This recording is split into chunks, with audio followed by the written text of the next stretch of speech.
let's just get everything to Utah, because the Utah people, we were in constant conversation with them. And one of the things we talked about was the gun cases. Like, they were very well aware of the nuances of 922G, and they had a certain take on Kentrell Galling. I call him Kentrell. They had a certain take on him.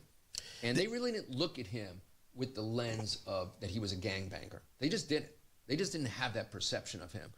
They really looked at him as a young guy that kind of came out of the blue, made a lot of money quickly, and they just didn't have that horrible negative read. And so we kept on, and I kept on telling them. Also, by the way, was the view, because I know that's two different districts. Yeah.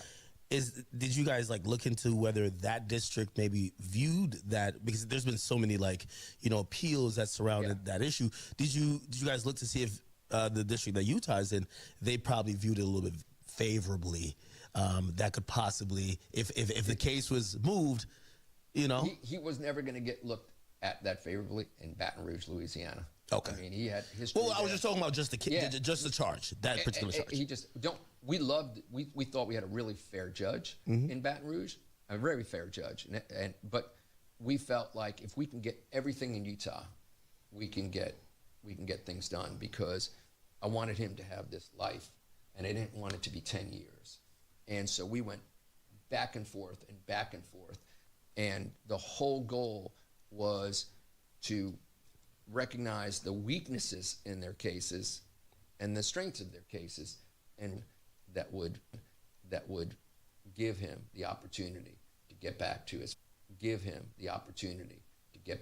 family, to his children, and have a family, to his children, and have a career. And honestly, career was the last thing, because, you know, he has these kids and he has his family, and I just wanted to get him back to his family, because I look at Kentrell as just this young guy that started so young, and so I just wanted to kind of deliver him to everybody, and that just stayed laser beam focus on getting him out and making it happen as quickly. It was literally like nonstop negotiation, and we reached this resolution, and then of course you probably noticed we got him another 93 days back, and that's really what got him out. I mean, even sooner, because everybody was shocked that all of a sudden he was out.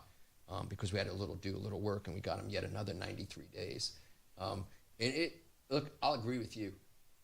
It's got to be one of the greatest deals, the greatest negotiations that I've seen. I mean, we get phone calls from lawyers all over the country, just going, you know, what happened?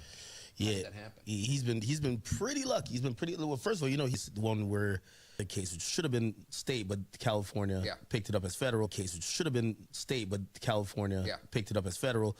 He actually beat that one. He did. Which I think that's also, you know, people hear about the feds being unbeatable, this and third. Anyway, now we get to the